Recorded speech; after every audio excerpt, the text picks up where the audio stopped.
அருட்பெருஞ்சோதி அருட்பெருஞ்சோதி தனிப்பெரும் கருணை அருட்பெருஞ்சோதி. எல்லா உயிர்களும் இன்புற்று வாழ்க, வள்ளல் மலரடி வாழ்க வாழ்க. கொல்லா விரதம் குவளை எல்லாம் ஓங்குக, நல்லோ நினைத்த நலம்பெறுக. நன்று நினைத்து எல்லோரும் வாழ்க இசைந்து. உலக மக்களே, அறிவார்ந்த அன்பர்களே, ஆண்மநேய ஒருமைப்பாடுடைய அன்பர்களே, வளர்ப்பமான கல்லிய திருவெட்பாவில் 3ஆம் திருமுறையில் 2வது பதிகமான நாரையும் கிளியும் நாட்டுறும் தூது என்ற பதிகத்தில் இருக்கின்ற பாடலுடைய விளக்கங்களை பார்த்து கொண்டிருக்கிறோம். நாரையும் கிளியும் நாட்டுறும் தூது மொத்தம் 10 பாடல்களை கொண்டது. இதுவரை 8 பாடலுடைய விளக்கங்களை நாம் பார்த்திருக்கிறோம். வல்லப்பெருமான் அவர்கள் இந்த சமயங்களும் மதங்களும் மார்க்கங்களும் சூழ்ந்திருந்த காலகட்டங்களில் அருட்பெருஞ்சோதி ஆண்டவரால் ஒரு தாயின் வழியாக இந்த மண்ணிலுக்கு வருவிக்க உற்றவர். சமயங்களும் மதங்களும் மார்க்கங்களும் சார்ந்திருந்த நிலையில் எப்படியெல்லாம் இறைவனை வேண்டினார் என்பதையும், சமயங்களையும் மதங்களையும் மார்க்கங்களையும் எப்படியெல்லாம் சார்ந்து இருந்தார் என்பதையும் நாம் பார்த்து கொண்டிருக்கிறோம். காரணம், அவர் இந்த மண்ணுலைக்கு வருவிக்க உற்று மறைப்பு நிலையில் இருக்கிறார். ஏன் இந்த மண்ணுலைக்கு வருவிக்க உற்றோம் என்ற நிலை அப்பொழுது நமது குழந்தை இறைவன் வளர்ப்பமானவர்களுக்கு தெரியாது. அந்த நிலையில் இருக்கும்போது இறைவன் தன்னை ஆட்கொண்ட பிறகு, அதாவது 2வது எட்டில், 2வது எட்டு என்பது அருட்பெருஞ்சோதி ஆண்டவர் தன் மகனை இந்த மண்ணுலுக்கு வருவிக்க உற்று 51 ஆண்டுகளை 8 பகுதிகளாக பிரித்து 6 பகுதிகளாக பிரித்து தன் மகனுக்கு அருளை கொடுத்து கொண்டிருக்கிறார். அதை பார்த்து கொண்டிருக்கிறோம். அந்த வகையில் நாம் பார்க்கும்போது 2வது எட்டு என்பது வல்லப்பெருமான் அவர்கள் இந்த மண்ணுலைக்கு வருவிக்க உற்று 9வது ஆண்டு தொடக்கத்தில், 9வது ஆண்டு தொடக்கத்தில் வல்லப்பெருமானை பற்றி பேசும்போது அவரை வயது வைத்து குறித்து பேசக்கூடாது. வல்லப்பெருமான் அவர்களுக்கு வயது இல்லை, எல்லாத்தையும் கடந்தவர், காலத்தை கடந்தவர், ஏற்கனவே ஒவ்வொரு யுகத்திலையும் இருந்தவர். அதனால் வல்லப்பெருமானை பற்றி குறிப்பிடும்போது வருவிக்க உற்ற ஆண்டிலிருந்து என்று சொல்ல வேண்டும். அந்த வகையிலே பார்க்கும்போது வல்லப்பெருமான் அவர்கள் இந்த மண்ணுலைக்கு வருவிக்க உற்று 9 ஆண்டுகள் தொடக்கத்தில், அதாவது 8 ஆண்டுகள் நிறைவடைந்து 9வது ஆண்டு தொடக்கத்தில் இறைவன் வந்து மகனை ஆட்கொள்ளுகிறார். அப்படி ஆட்கொள்ளும் போது இவருடைய மறைப்பு நீங்குகிறது. இறைவன் யார் என்று தெரிந்து கொண்டார். சமயங்களையும் மதங்களையும் மார்க்கங்களையும் சார்ந்த சிவபெருமான் தான் இறைவன் என்று தெரிந்து கொண்டார். அந்த காலகட்டத்தில் இறைவனை பார்ப்பதற்காக திருவெற்றியூர் செல்லுகிறார். எப்படியும் திருவிழா வீதி வரும்போது தெருவிலே நின்று இறைவனை பார்த்து விட வேண்டும் என்று நின்று கொண்டிருக்கிறார். அப்போ இறைவன் தியாகராஜ பெருமான், அதாவது சிவபெருமான் பவனி வருகிறார். மகனை பார்த்ததும் மகனுக்கு காட்சி கொடுக்கிறார். நமது குழந்தை இறைவன் வல்லப்பெருமானவர்கள் நின்று கொண்டிருக்கிறார்கள். அங்கே இறைவனை பார்ப்பதற்காக 9வது ஆண்டில் மகனை பார்த்து காட்சி கொடுத்து விட்டு மகன் மதிமயங்கி இருந்த நிலையில், மெய்மறந்து இருந்த நிலையில் மறைந்து விடுகிறார். இவர் மனம் இயங்குகிறது. அடுத்த காலகட்டத்தில் இதே பவனியை பார்ப்பதற்காக மறுபடியும் திருவெற்றியூர் செல்லுகிறார். மகனை பார்த்தவுடன் தெரு வழியாக சிவபெருமான் ஓடுகிறார். மகனிடம் சிக்கவில்லை. இவரும் பின்னாலே ஓடுகிறார். இறைவனுடைய ஓட்டத்தை இவரால் பிடிக்க முடியவில்லை. இதெல்லாம் திருவெட்பாவில் கண்ட உண்மைகள் பாடல்களிலே இருக்கிறது. அதை தான் நாம் பார்த்து கொண்டிருக்கிறோம். எனவே போனாலும் பார்க்க முடியவில்லை, இறைவன் நம்மளை விட்டு ஓடுகிறார் என்று சொல்லி நாரையையும் கிளியையும் தன் உள்ள குமுறுகளை, உள்ளத்தில் இருக்கின்ற அந்த குமுறல்களை, அந்த வேதனைகளை தூதாக சொல்லி அனுப்புகிறார். அதை தான் பார்த்து கொண்டிருக்கிறோம். மாறி மாறி தூது அனுப்புகிறார். ஒரு நாள் நாரையை தூது அனுப்புகிறார், பதில் வரவில்லை. மறுபடியும் கிளிகளை தூது அனுப்புகிறார், பதில் வரவில்லை. இன்று பார்க்கின்ற 9வது பாடலில் நாரையை தூது அனுப்புகிறார். எப்படி சொல்லி தூது அனுப்புகிறார் என்பதை பார்க்க போகிறோம். இந்த விளக்கத்தை பார்த்த பிறகு 5வது எட்டு என்பது 5 × 8 40. வல்லப்பெருமான் இந்த உலகிற்கு மண்ணுலகிற்கு வருவிக்க உற்று 40 ஆண்டுகள் முடிந்து 41வது ஆண்டு தொடக்கத்தில் தன் மகனுக்கு அருட்பெருஞ்சோதி ஆண்டவர் சமரச சுத்த சன்மார்க்கத்தை கொடுத்த பிறகு எப்படி இறைவனை வேண்டி அருளை பெற்றார் என்பதையும், எப்படியெல்லாம் இறைவனை வேண்டினார் என்பதையும் நாம் தெளிவாக பார்த்து கொண்டிருக்கிறோம். இதை ஏன் ஒப்பிட்டு பார்க்கிறோம் என்றால், 3ஆம் திருமுறையில் இருக்கின்ற பாடல்களுக்கு முடிவான விளக்கம் 6ஆம் திருமுறை. சமயங்களையும் மதங்களையும் மார்க்கங்களையும் சார்ந்திருந்த நமது குழந்தை இறைவன் வல்லற்பமானவர்கள், அதன் பிறகு அவருடைய தந்தை அருட்பெருஞ்சோதி ஆண்டவர் வந்து, மகனே இனிமேல் உனக்கு சமயங்களும் மதங்களும் மார்க்கங்களும் தேவையில்லை என்று சொன்ன பிறகு, சமரச சுத்த சன்மார்க்கத்தை கொடுத்த பிறகு எப்படி தந்தையோடு கொஞ்சி குழாவி அருளை பெற்றுக்கொண்டார் என்பதை பார்த்து கொண்டிருக்கிறோம். எனவே அன்பர்களே, இன்று நாம் பார்க்க வேண்டிய பாடல் நாரையும் கிளியும் நாட்டூரும் தூது, 3ஆம் திருமுறை 2வது பதிகம் 9வது பாடல். பாடலை நன்றாக கவனியுங்கள். மான் காத்து அழிக்கும், அழிக்கும் இல்ல அழிக்கும், இக்கும் அழிக்கும், மான் காத்து அழிக்கும் ஒற்றியனார் வான மகளிர் மங்கள பொன் நான் கழித்தார், நான் கழித்தார், நான் கழித்தார், அவர் முன் போய் நாராய் நின்று நவிற்றிதியோ, நவிற்றிதியோ சொல்லுவாயா, பூன் காத்தளியால் புலம்பி நின்றால் புரண்டாள், அயன் மால் ஆதியராம் சேன் காத்தளிப்போர் தெற்றுகினும் தேரால், மனது திறன் என்றே. இது பாடல். பாடல் இன்னொரு முறை படிக்கிறேன், நல்லா மனசில் வாங்கிக்கங்க. மான் காத்து அழிக்கும் ஒற்றியனார் வானமகளிர் மங்கள பொன் நான் கழித்தார், அவர் முன் போய் நாராய் நின்று நவிற்றாயோ, பூன் காத்தளியால் புலம்பி நின்றால் புரண்டால், அயன்மால் ஆதியோர் சேன் சேன் காத்தளிப்போர் தெற்றினும் தேரால், மனது திறன் என்றே. இது பாடல். இப்போ இந்த பாடல் இருக்கின்ற பதவுரை, அதன் பின் தெளிவுரை. இந்த தெளிவுரை பார்த்த பிறகு அடுத்த நிலை என்ன, எப்படியெல்லாம் சமரச சுத்த சன்மார்க்கத்தை பெற்றுக்கொண்டு இறைவனிடம் அருளை பெற்றார் என்பதை பார்ப்பது 6ஆம் திருமுறை. இப்போ இந்த பாடலில் வந்த பதவுரை மான் காத்து அழிக்கும். மான் காத்து அழிக்கும் என்பது கருணையோடு, மாண்பு காத்து கருணையோடு அருளை கொடுத்து கொண்டிருக்கின்ற இறைவன் திருவெற்றியூரில் இருக்கிறார். நாரைகிட்ட சொல்லுது, தூது போக சொல்லும்போது நாரைகிட்ட சொல்லுவது, தன்னை காதலியாகவும் இறைவனை காதலனாகவும் வர்ணனை செய்து, ஒரு காதலி காதலனுடைய அன்பை பெற முடியாமல் எப்படி தவிப்பாளோ அதுபோல இறைவனை பார்க்க முடியாமல் இவர் தவித்துக் கொண்டிருந்ததை உலக மக்களுக்கு பாடல்களின் மூலமாக தெரிவிக்கிறார். இதுதான் பொருள், இதுதான் விஷயம், இதுதான் கரு. அப்ப எப்படி உலக மக்களுக்கு தெரிவிக்கிறார் என்பதை பார்க்க போகிறோம். மான் காத்து அழிக்கும், மாண்பை காத்து கருணையோடு அருளை கொடுக்கக்கூடிய இறைவன் திருவெற்றியூரில் இருக்கிறார். அவர் யார் என்றால், வான மகளிர் மங்கள பொன் நான் கழித்தார். பார்க்கடலை கடையும் போது அந்த பாம்பு அரக்கன் பாம்பாக வந்து அந்த விஷத்தை கக்குகிறான் அமுதத்திலே. அப்போ என்ன செய்வதென்று தெரியாமல் தேவர்கள் எல்லாம் விழித்துக் கொண்டிருந்த நேரத்தில் இறைவன் அந்த விஷத்தை உண்டு கழுத்தில் நிறுத்தி கொண்டு வான மகளிர், வானுலகில் இருக்கின்ற பெண்களுடைய மாங்கல்யத்தை காத்தவர், திருமாங்கல்யத்தை காத்தவர். அதையெல்லாம் சாப்பிட்டுட்டு இருந்தா எல்லாமே இறந்து போயிருப்பாங்க. கொஞ்சம் கூட யோசிக்காம அந்த விஷத்தை தான் உண்டு கழுத்தில் நிறுத்திக் கொண்ட இறைவன். அப்போ வானத்தில் தேவர், அதாவது வான விண்ணுலகத்தில் இருக்கின்ற பெண்களுடைய மாங்கல்யத்தை, தாலி பாக்கியத்தை காப்பாற்றியவர், மாங்கல்யத்தை காப்பாற்றியவர் அவர் முன் போய் நின்று, நாராய் நான் சொல்லுவது, நான் என்ன சொல்லுகிறேனோ அதை அப்படியே போய் சொல்லுவாயாக என்று சொல்லி சொல்லுகிறார். எப்படி சொல்லுகிறார்? பூன் காத்தழியாள், பூன் காத்து அழியாள். உன்னை நினைத்து கொண்டு உன் பவனியை பார்த்த பிறகு, உன்னுடைய அழகை ரசித்த பிறகு உன்னை நினைத்து கொண்டு அவள் அணிகலன் கூட அணிவதில்லை, நகைகளை அணிவதில்லை, புலம்பி நிற்கிறாள், புரண்டு புரண்டு படுக்கிறாள்.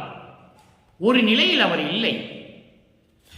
வானவுலகத்தை காத்துக் கொண்டிருக்கின்ற பிரம்மன், திருமால், இந்திரன் போன்ற வானவர்களெல்லாம் வந்து ஆறுதல் சொல்லுகிறார்கள். மகளே கவலைப்படாதே, நாங்கள் போய் சொல்லுகிறோம் என்று தேற்றுகிறார்கள், ஆறுதல் சொல்லுகிறார்கள். அவர்கள் எவ்வளவுதான் ஆறுதல் சொன்னாலும் ஆறுதல் அடையவில்லை.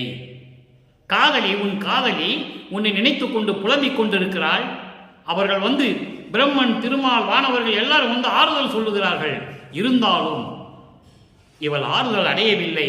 அவர்களிடம் சொல்லுகிறார், என் மனம் உறுதியானது, வலிமையானது, எனது காதலனை பார்த்தே தீர்வது என்ற உறுதியோடு இருந்து கொண்டிருக்கிறாள் என்று சொல்லி, நாராய் நீ போய் தூது சொல்லு, நீ போய் தூது சொல்லு என்று சொல்லி அனுப்புகிறார். இப்போ இந்த பாடலுடைய விளக்கத்தை வரி வரியாக பார்த்தோம், தொகுத்து சொல்லுகிறேன், நன்றாக கவனியுங்கள். மாண்பு காத்து கருணை உள்ளத்தோடு அருள் செய்து கொண்டிருப்பவர் திருவெற்றியூரில் இருக்கிறார். அவர் யார் என்றால், விண்ணுலகத்தில் இருக்கின்ற பெண்களுடைய திருமாங்கல்யத்தை காப்பாற்றியவர், விஷத்தை தான் உண்டு கழுத்தில் நிறுத்திக் கொண்டு அந்த பெண்களுடைய திருமாங்கல்யத்தை, தாலி பாக்கியத்தை காப்பாற்றியவர். அவர் முன்னால் போய் நின்று, நாராய் நான் சொல்லுவது சொல்லுவாயாக, நான் சொல்லுவதை எல்லாம் நீ போய் இறைவனிடம் சொல்லுவாயாக. இறைவா, உன்னை நினைத்து கொண்டு என் தலைவி, உன் காதலி அணிகலன் அணிய மாட்டாமல் நிற்கிறாள், புரண்டு புரண்டு படுக்கிறாள், ஒரு இடத்தில் இருப்பு கொள்ளவில்லை. விண்ணுலகத்திலிருந்து பிரம்மன், திருமால், வானவர்கள் எல்லாம் வந்து ஆறுதல் சொல்லுகிறார்கள். கவலைப்படாதே பெண்ணே என்று ஆறுதல் சொல்லுகிறார்கள். அவர்கள் ஆறுதல் சொன்னாலும் இவள் ஆறுதல் அடையவில்லை. உங்கள் ஆறுதல் எல்லாம் எனக்கு தேவையில்லை, எனக்கு மன வலிமை உண்டு, மன உறுதி உண்டு, என்றாவது ஒரு நாள் நான் அவனிடம் ஆசி பெறுவேன், அன்பை பெற்றுக்கொள்ளுவேன் என்று சொல்லி உறுதியாக நின்று கொண்டிருக்கிறாள். இந்த விஷயத்தை உங்களிடம் சொல்ல சொல்லி எங்களை என்னை தூது அனுப்பினாள் என்று சொல்லி நாரை இறைவனிடம் சொல்லுகிறது. இதன் மூலம் உலக மக்களுக்கு நமது இறைவன் வல்லப்பெருமான் தெரிவிப்பது என்னவென்றால், நான் இறைவனை பார்ப்பதற்காக என்னுடைய மறைப்பை நீக்கி நான் இந்த மண்ணுலக்கு வருவிக்க விட்டு 9வது ஆண்டிலே என்னை மறைப்பை நீக்கிவிட்டு நான் தான் இறைவன் என்று காட்டிவிட்டு சென்று விட்டான். அந்த இறைவனை திருவொற்றியூரிலே பவனி வரும்போது பார்க்க தெருவிலே நின்று கொண்டிருக்கிறேன். எனக்கு காட்சி கொடுத்து மறைந்து விட்டார். மீண்டும் நான் செல்லுகிறேன்.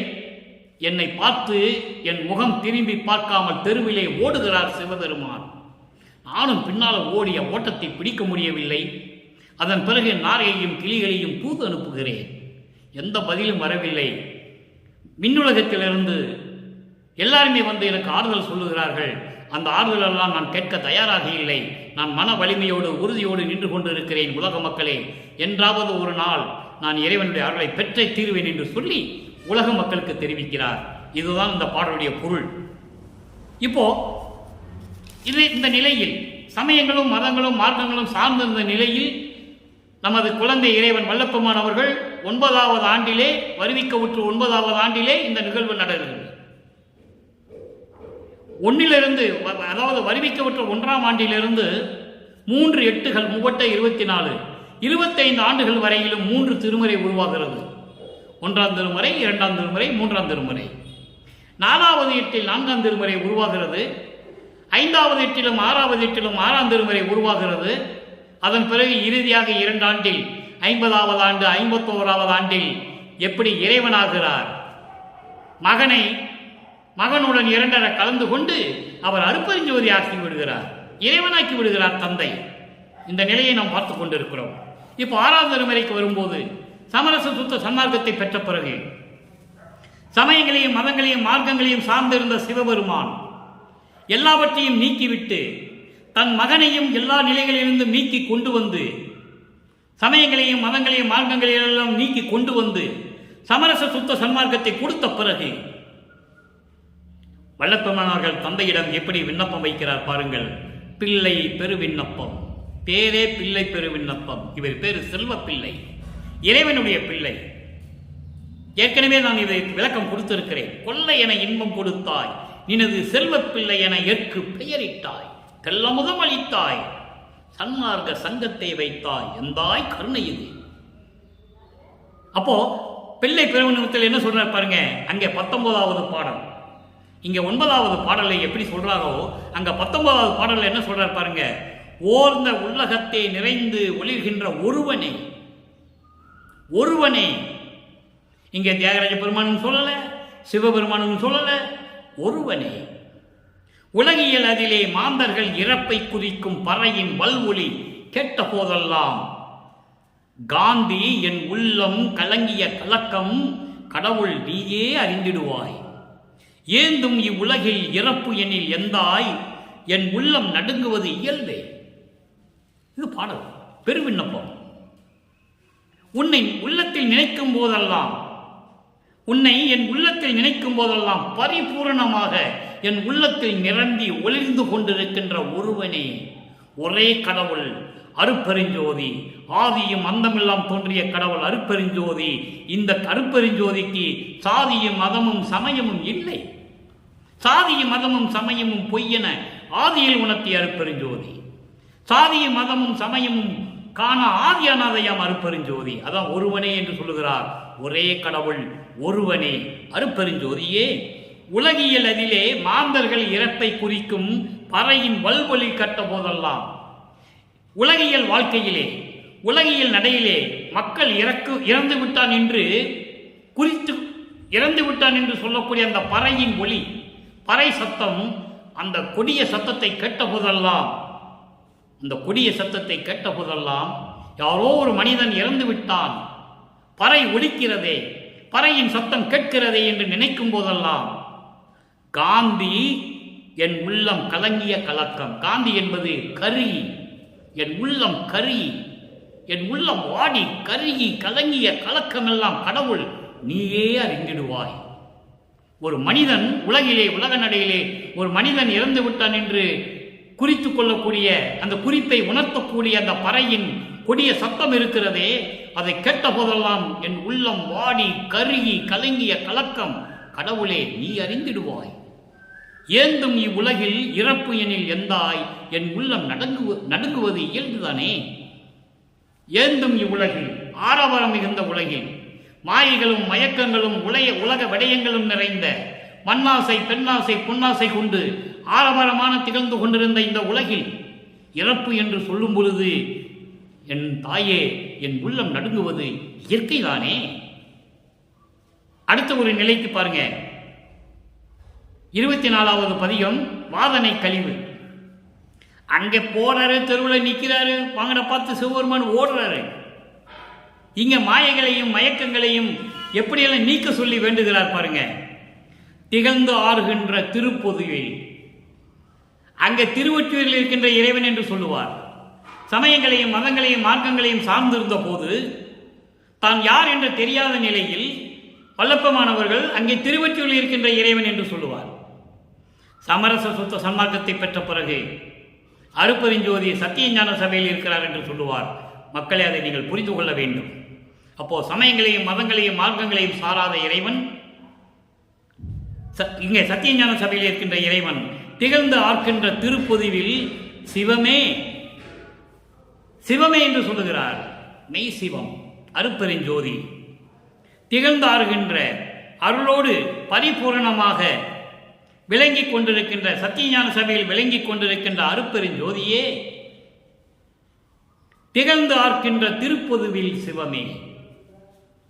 அப்படி விளங்கிக் கொண்டிருக்கின்ற அருட்பெருஞ்சோதியே, நின்னை தெரிந்து கொண்டு புகழ்ந்தோர் தம்மை பொறுத்திடவும், நீ யார் என்று தெரிந்த பிறகு உன்னை போற்றி புகழ்ந்து வணங்குகின்றவர்களுக்கு அருளை கொடுக்கவும், புண்மை அறிவால், நல்லா கவனிக்கணும், புண்மை அறிவால் பொய் உரத்தே இகழ்ந்தேன் தன்னை கீழ் வீழ்த்திடவும், என்னே புவிக்கு இங்கு இசைத்தில்லை நீ, அகழ்ந்தார் தம்மையும் பொறுக்க என அமைத்தாய், எல்லாம் அமைத்தாயே.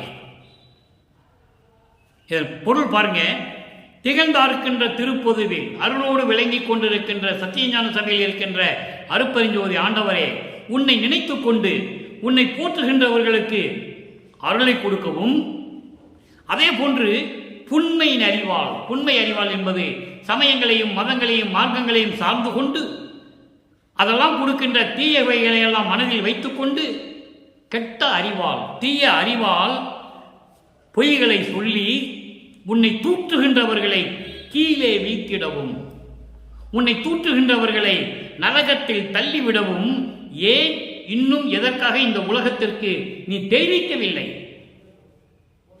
இசைத்தில்லை என்பது ஏன் தெரிவிக்கவில்லை? உலக மக்களே, சமரச சுத்த சன்மார்க்கம்தான் உயர்ந்த மார்க்கம். மற்ற புன்னறிவு கொண்ட சமயங்களும் மதங்களும் மார்க்கங்களை சார்ந்த நெறிகள் எல்லாம் தேவையில்லை. நான் உன்னை நரகத்தில் தள்ளிவிடுவேன் என்று நீ ஏன் உலக மக்களுக்கு சொல்லுவதற்காக இன்னும் ஏன் வரவில்லை? என்னை ஏன் தூண்டி விடுகிறாய்? நீ என்ன செய்தாய் இதுவரையில்? கேட்கிறாரு, அப்பங்கிட்ட கேட்கிறாரு. நல்லா கேட்பார் அவரே. அறந்திருமையிலே அம்பலவாணர் வருகை பதிகத்திலே 100வது பாடல்ல கேட்பார். அதை ஓம் என்பதற்கு முன் ஆம் என்று உரைத்தவுடன் ஊம் என்று காட்டினீர் வாரீர், நாம் என்று நாட்டினீர் வாரீர், அம்பலவாணரே வாரீர் என்று சொல்லுவார். பிரபஞ்சம் தோன்றிய காலத்திலிருந்தே ஓம் என்ற மந்திரத்தை தானே சொல்லிக் கொண்டிருந்தார்கள். இடையிலே ஆமன் என்று சொன்னார்களே, அப்ப நீ என்ன செய்து கொண்டிருந்தாய்? ஆமன் என்று உரைத்தவுடன் ஊம் என்று காட்டினீர். ஊம மாதிரி இருந்த எதுக்கு இருந்த? ஏதாவது பேசியிருக்கலாமே. எப்ப அதெல்லாம் கிடையாது, ஓமன் தான் சொல்லணும், ஆமன் ஏன் சொல்றீங்க அப்படி நீ சொல்லியிருக்கலாமே, ஏன் சொல்லல? ஊமையாக இருந்துவிட்டு ஒன்று பேசாமல் ஏன் இருந்தீர் என்று கேட்கும்போது அவர் அருட்பெருஞ்சோதி ஆண்டவர் மகனிடம் வல்லற்பெருமானிடம் சொல்லுகிறார், எல்லாம் நான் தான் என்று நினைத்து விட்டேன், நாம் என்று நாட்டினீர். நான் கேட்டதுக்கு நீர் என்ன சொன்னீர்? எல்லாம் நான் தான் நினைச்சிட்டேன் அப்படின்னு சொன்னீர். அவஸ்தப்படுறது யாரு? அதைதான் அந்த இதை இங்கே கேட்கிறார் பாருங்க. இப்படி சமயங்களையும் மதங்களையும் சார்ந்து கொண்டு இந்த உலகத்தில் பொய் சொல்லிட்டு உன்னை தூற்றியவர்களை நரகத்தில் தள்ளிவிடவும் உன்னை போற்றுகின்றவர்களை மேல்நிலையில் வைத்துவிடவும் ஏன் எதற்காக இன்னும் இந்த உலகத்திற்கு நீ தெரிவிக்கவில்லை? ஏன் வரவில்லை இன்னும்? வா, விரைவில் வா, வந்து அருள்கூடு என்று சொல்லுகிறார். இங்கு இசைக்கில்லை, நீ அழிந்தாதமையும் பொறுக்க என அமைத்தாய். இறந்தவர்களை புதைப்பதற்காக மண்ணை தோண்டிக் கொண்டிருக்கிறவர்களையும் நீ பொறு நிறுத்து என்று சொல்லுகிறாய். எல்லாம் அமைத்தது நீதானே, எல்லாம் நீதானே. ஆக சமயங்களையும் மதங்களையும் மார்க்கங்களையும் சார்ந்து இருந்தால் அது புன்னெறி என்று சொல்லுகிறார், புண்மை அறிவு என்று சொல்லுகிறார். ஆக உலக மக்களே, நீங்கள் எல்லாரும் சமரச சுத்த சன்மார்க்கத்திற்கு வாருங்கள் என்று அருட்பெருஞ்சோதி ஆண்டவருடைய மகன் வல்லற்பெருமானவர்கள் தெளிவாக உலக மக்களுக்கு தெரிவிக்கிறார்கள். அதை தான் இங்கு சொல்லுவார். சின்னம்பிடி என்ற பதிகத்திலே சொல்லுவார், பன்மார்க்கம் கடந்தே நின்று சின்னம்பிடி, 12 மேல் நின்று சின்னம்பிடி, சன்மார்க்கம் மார்க்கம் என்று சின்னம்பிடி, சத்தியம் சொல்லுகின்றோம் என்று சின்னம்பிடி. சொல்லுகின்றோம் என்று சொல்லுவார். தந்தையும் மகனும் சேர்ந்து சொல்றாங்களாம். அருட்பெருஞ்சோதி ஆண்டவரும் அவருடைய மகன் வல்லற்பெருமானும் சேர்ந்து சொல்றாங்களாம், சத்தியம் பண்றாங்க உலக மக்களுக்கு. பன்மார்க்கம் கடந்தே நின்று சின்னம்படி, இந்த சமயங்கள் மதங்கள் மார்க்கங்கள் என்னென்ன இந்த பிரபஞ்சத்தில் இருந்ததோ எல்லாத்தையும் நான் கடந்து வந்துட்டேன். 12 மேல் நின்று சின்னம்படி, சரியை கிரிய யோகம் முன்னாங்க 12, இது மதங்களையும் சமங்களையும் மார்க்கங்களையும் சார்ந்தது. 13வது நிலைதான் ஞான சரியை, அதன் மேல் நின்று சின்னம்படி. அப்போ சமரச சுத்த சன்மார்க்கத்தை வாங்கன்னு சொல்றேன். கீழே இருந்தெல்லாம் வர வேண்டாம், உருவ வழிபாடு செஞ்சுட்டு வரணும்னு அவசியம் இல்லை, தின்னூர் பூசிவிட்டு உத்தராட்ச கூட்டை போட்டு வரணும்னு அவசியம் இல்லை, குறியீடுகள் தேவையில்லை, நேராக வாங்கன்ற. திருவருட்பாவில் கண்ட பிரபஞ்சத்தின் உண்மை, இதை யாராலும் மறுக்க முடியாது. இருக்கிறது, சொல்லுகிறார், இறைவனே சொல்லுகிறார், சன்மார்க்கம் தான் மார்க்கம் என்று சின்னம்பிடி, சத்தியம் சொல்லுகின்றோம் சின்னம்பிடி. ஆக அந்த நிலையில் இருந்து கொண்டு நீ ஏன் இன்னும் உலக மக்களுக்கு நீ தெரிவிக்கவில்லை? ஏன் அமைதியாகவே இருக்கிறாய்? ஊம் என்று காட்டினீர், ஊமை போல ஏன் இருக்கிற? உலக மக்களுக்கு தெரிவிச்சிரு என்று சொல்லி இந்த பாடலை நமக்கு அருளியிருக்கிறார்கள் நமது இறைவன், நம்மளை எல்லாம் காத்து கொண்டிருக்கின்ற இறைவன் வல்லற்பெருமானவர்கள். அடுத்து ஒரு விளக்கம், 35 பதிகம் அபயம் வேண்டுதல். சரி, இப்போ எல்லாத்தையும் நீக்கிவிட்டு இறைவனை வேண்டி எல்லாம் பண்ணிட்டார். இப்போ மறுபடியும் அபயம் வேண்டுதல், நான் உன்னிடம் வந்து சேர வேண்டும், அடைக்கலம் கொடுக்க வேண்டும் என்று சொல்லி ஒரு பாடலை நமக்கு அருளியிருக்கிறார்கள். அபயம் வேண்டுதல் 9வது பாடல். 3ஆம் திருமுறையிலே 2வது பதிகத்தில் இருக்கின்ற 9வது பாடலுக்கு இது முடிவான நிலை. இடர்த்தீர் நெறியே அருள்வாய். எப்படி சொல்றார் பாருங்க, இடர்த்தீர் நெறியே அருள்வாய் அபயம், இனி நான் தரியேன் அபயம், விடர்போல் என நீ நினையேல் அபயம், விடுவேன் அல்லன் நான் அபயம், உடலோடு உரு மா பொருள் ஆவியும் இங்கு உணவே, எனவே அல்லவே அபயம், சுடர் மாமணியே அபயம் அபயம், சுக நாடகனே அபயம் அபயம். இது பாடல். இந்த பாடலில் விளக்கம் பாருங்க. இடர்த்தீர் நெறியே அருள்வாய். இடர் என்பது துன்பங்கள், துயரங்கள், மாயைகள், மயக்கங்கள். அதை தீர்க்கக்கூடிய நெறியே எனக்கு கொடுக்க வேண்டும். அது தீர்க்கக்கூடிய நெறி எது? சமரச சுத்த சன்மார்க்க நெறி. அப்போ சமயங்களையும் மதங்களையும் மார்க்கங்களையும் விட்டுவிட்டு எனக்கு சமரச சுத்த சன்மார்க்கத்தை நெறியை எனக்கு கொடுத்து அருள வேண்டும் கேட்கிறாரு. 5வது எட்டில் கேட்கிறாரு. 5வது எட்டுன்னா 40னா இந்த மண்ணுக்கு வரிவிக்க விட்டு 41வது ஆண்டில் தான் கேட்கிறாரு சுத்த சன்மார்க்கத்தை. நல்லா நீங்க கவனிக்கணும். அது வரைக்கும் சில அருள்களை எல்லாம் கொடுக்கிறார். அண்டங்கள் அண்டை விட்டு போறதுக்கெல்லாம் கொடுத்து விட்டாரு. அடிய முடியும் காட்டிட்டாரு மகனுக்கு. அண்டங்களுக்கெல்லாம் போயிட்டு வந்துடுவார், அடிக்கடி போயிட்டு வந்துடுவார், இங்கே இருக்க மாட்டார். அப்போ 41வது ஆண்டில் சுத்த சன்மார்க்கத்தை கிடைக்குது. 51வது ஆண்டிலும் அருட்பெருஞ்சோதியை கையில் கொடுத்து மகனை இறைவனாக்குகிறார். மகனோடு 2.5 கலந்து கொள்ளுகிறார். இவர் போய் கலக்கல, அவர்லாம் வராரு மகன்கிட்ட.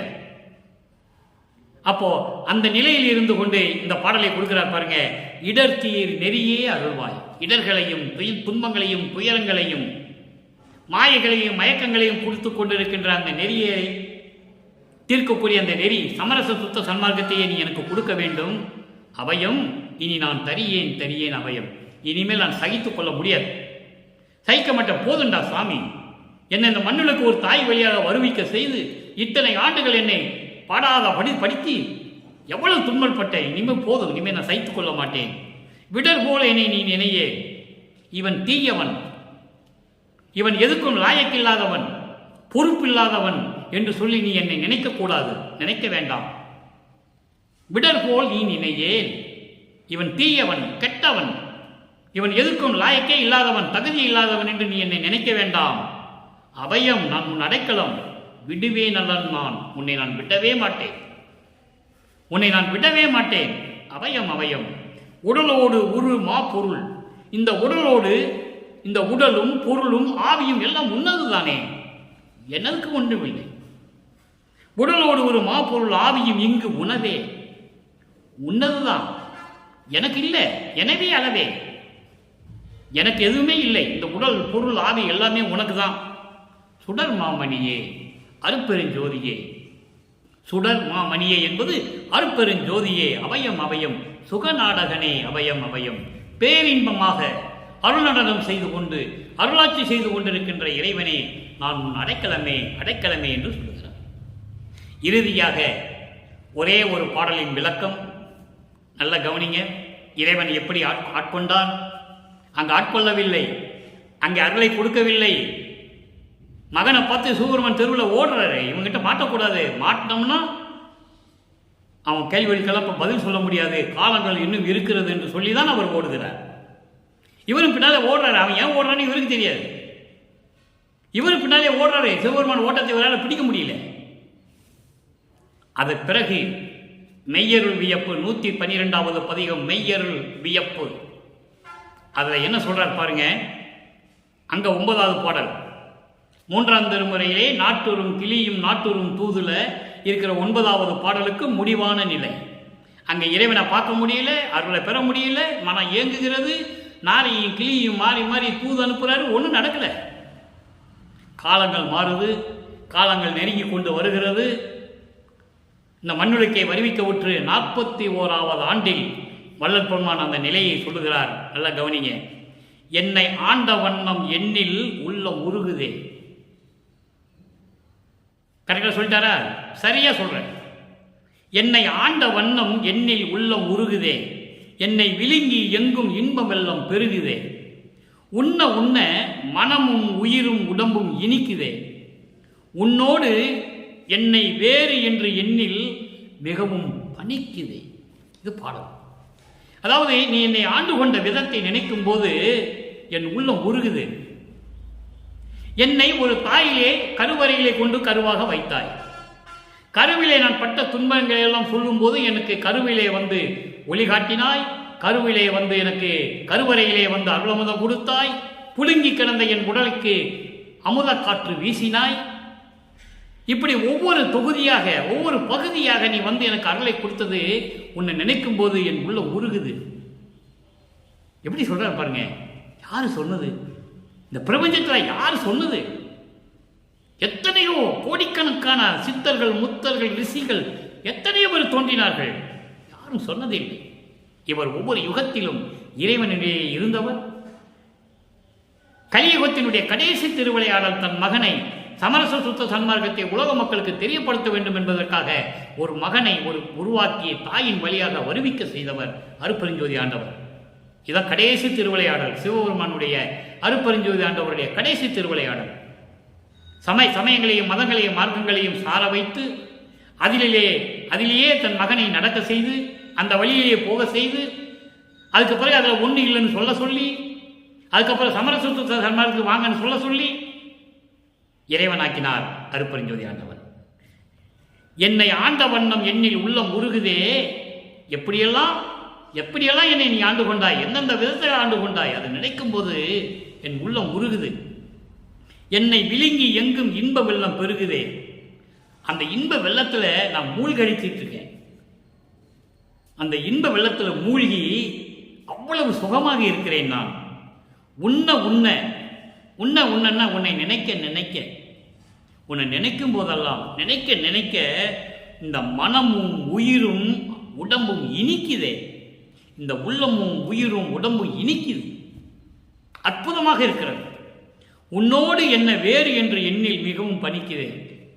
நீயும் நானும் வேறு என்று நினைக்கும் போது என் கண்ணிலிருந்து அப்படியே கண்ணில் தண்ணி வருது. நீ நானும் வேறு என்று நான் நினைக்கும் போது என் கண்ணிலிருந்து தாரத்தாரியா கண்ணி வருது. நான் என்ன பண்றது? அப்படின்னா என்ன அர்த்தம்? நீயும் நானும் ஒன்று என்ன அர்த்தம்? நீயும் நானும் ஒன்று என ஒரு நல்கும் ஜோதின்னு சொல்லுவார். ஒரு பாட்டில் சொல்லுவார், நேயனாக்கி பிள்ளையாக்கி நீயும் நானும் ஒன்று என நல்கும் ஜோதின்னு சொல்லுவார். அடியனாக்கி பிள்ளையாக்கி நேயனாக்கி அடிகளாக்கி கொண்டாய் அவலம் நீக்கியே, படிகளோரும் மாணவரோரும் இதை நோக்கியே பதியும் ஓரவாரான் என்பான் பரிவு தேக்கியே. முதல்ல என்னை அடிகளாக்கி கொண்டாய். இந்த பிரபஞ்சம் தோன்றிய காலத்திலிருந்து நான் உன்னிடம் இருந்தேன். அதுக்கு ஏராளமான ஆதாரங்கள் நிறைய இடங்களில் வளர்ப்பமான திருவிற்பாவிலே 1ஆம் திருமுறையிலிருந்து 6ஆம் திருமுறை வரைக்கும் சொல்றாரு. மக்களிடம் யாரும் சொல்லவில்லை, மக்களுக்கு தெரியவில்லை. மக்களிடம் சொன்னவர்கள் எல்லாம் 200 ஆண்டுகளாக வல்லப்பமான மன்னனுக்கு வருகை விட்டு 200 ஆண்டுகள் கடந்த நிலையில் கூட வல்லப்பமானுடைய இறைநிலையை யாரும் மக்களிடம் சொல்லவில்லை. அவங்க சொன்ன ஒரே வார்த்தை, வல்லப்பமான அவர்கள் பசிக்கு சோறு போட சொன்னார்கள். அவ்வளவுதான், முடிஞ்சு போச்சு. வேறு எதுவுமே சொல்லலை, அவங்க யாரும் சொல்லலை. ஆனால் வல்லப்பமான் திருவிற்பாவிலே அவர் யார் என்பதையும், எப்படியெல்லாம் ஒரு தாயின் வயிற்றிலே கருவிலே இருந்தார் என்பதையும், அதன் பிறகு இந்த மண்ணுலகை வருவிக்க உற்று தந்தையை காண முடியாமல் எப்படியெல்லாம் இருந்தார் என்பதையும், சமயங்களையும் மதங்களையும் மார்க்கங்களையும் சார்ந்து கொண்டு எப்படியெல்லாம் இறைவனை வேண்டினார் என்பதையும், அதன் பிறகு தந்தையின் அறிவுறுத்தலின்படி இதெல்லாம் தேவையில்லை மகனே என்று சொன்ன பிறகு உலக மக்களுக்கு தெரிவிக்கிறார், இதெல்லாம் தேவையில்லை மக்களே, நீங்கள் நேரடியாக சமரச சுத்த சன்மார்க்கத்துக்கு வந்து விடுங்கள் என்று சொல்லுவதையும் நினைக்கும் போது மனம் பூரிப்படைகிறது. இப்படிப்பட்ட இறைவனை நாம் பெற்றிருக்கிறோம். ஒரு தனி மார்க்கத்தை பெற்றிருக்கிறோம். சமரச சுத்த சன்மார்க்கம் என்பது தனி மார்க்கம், இறைவன் மார்க்கம். மீதி மார்க்கங்கள் எல்லாம் மனிதர்களால் உருவாக்கப்பட்டது. சமயங்களும் மதங்களும் மார்க்கங்களும் மனிதர்களால் உருவாக்கப்பட்டது. எல்லா நூல்களுமே யாரோ சொல்லி யாரோ எழுதியிருப்பார்கள். ஆனால் திருவொற்பா இறைவனே அருளியது என்பதை இங்கு நான் பதிவு செய்ய கடமைப்பட்டிருக்கிறேன். இறைவனாக வருவிக்க உற்று இறைவனாகவே இருந்து உலக மக்களுக்கு தெரிவித்ததுதான் திரு அருட்பா 6 திருமுறைகள்.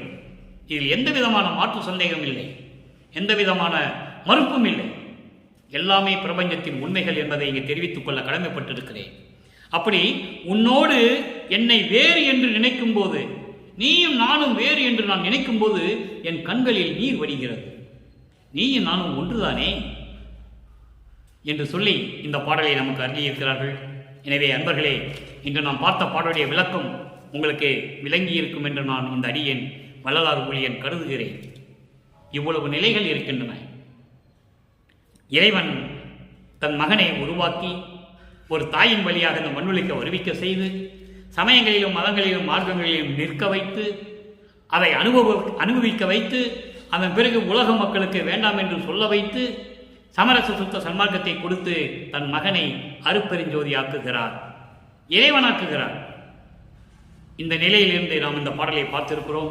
எனவே அன்பர்களை, நீங்களும் நன்றாக உணர்ந்து நினைந்து நினைந்து உணர்ந்து உணர்ந்து நெகிழ்ந்து நெகிழ்ந்து அன்பு நிறைந்து நிறைந்து ஊற்றிலும் கண்ணீர் அதனால் உடம்பு நனைந்து நனைந்து அருளமுதே நன்னிதியே ஞான நடத்தரசே என் உரிமை நாயகனே என்று வணைந்து வணைந்து ஏத்துது நாம் வம்பின் உலகீர் மரணமில்லா பெருவாழ்வில் வாழ்ந்திடலாம் கண்டேன் புனைந்துரையேன் பொய்ப்புகளேன் சத்தியமே சொல்லுகின்றேன் பொற்சபையில் சிற்சபையில் புகுந்தருளும் இதுவே. ஞானசேரியுடைய முதல் பாடல். ஞானசேரியை தான் மரணமில்லா பெருவாழ்வை கொடுக்கக்கூடியது. அங்கேதான் எல்லாமே சொல்லுகிறார் வல்லப்பமன் அவர்கள், நமது இறைவன். எனவே இறைவன் அப்படியெல்லாம் நினைந்து உருகி இறைவனை வேண்டி நீங்கள் சத்தியஞான சபையில் வந்து வேண்டினால் எல்லாமே நீங்கள் பெறலாம். உலக மக்களே, நீங்களும் மரணமில்லா பெருவாழ்வில் வாழலாம். நீங்கள் வாருங்கள் வாருங்கள் என்று உலக மக்களை அழைக்கிறார்கள் நமது இறைவன் வல்லப்பமானவர்கள். எனவே அந்த நிலையில் இருந்து கொண்டு சமயங்களையும் மதங்களையும் மார்க்கங்களையும் எல்லாம் தவிர்த்துவிட்டு அந்த சமய குறியீடுகளையும் அந்த வழிபாடு முறைகளை எல்லாம் நீக்கிவிட்டு நமது இறைவன் எப்படி வழிபட சொன்னாரோ அந்த மாதிரி தீபத்தின் முன்னால் அமர்ந்து கொண்டு ஞானசரியை படித்து மகாமந்திரத்தை உச்சரித்து அருட்பெருஞ்சோதி அருட்பெருஞ்சோதி தனிப்பெருங்கண்ணை அருட்பெருஞ்சோதி என்ற மகாமந்திரத்தை உச்சரித்து சைவ நெறியில் இருந்து கொண்டு கொலையும் புலையும் தவிர்த்து உயிர்களை கொலை செய்வதை விட்டுவிட வேண்டும், உயிர்களை துன்புறுத்துவதை விட்டுவிட வேண்டும், புலால் உணவை விட்டுவிட வேண்டும், அசைவ உணவுகளை மாமிச உணவுகளை விட்டுவிட வேண்டும். சைவ நெறியில் இருந்து கொண்டு இறைவனை வணங்கி இறைவனுடைய அருளையும் அவருடைய செல்வங்களை எல்லாம் பெற்றுக்கொண்டு நோயற்ற வாழ்வில் நீங்கள் இந்த வையகத்திலே நீங்களும் உங்கள் உறவினர்களும் மனைவியும் உங்களுடைய பிள்ளைகளும் நீடூழி வாழ வாழ இறைவனுடைய தயவாலையும் கருணையாலையும் இந்த வள்ளலார் ஊழியன் வாழ்த்தி விடைபெறுகிறேன். மீண்டும் நாளை சந்திப்போம். நன்றி, வணக்கம். அருட்பெருஞ்சோதி அருட்பெருஞ்சோதி தனிப்பெரும் கருணை அருட்பெருஞ்சோதி.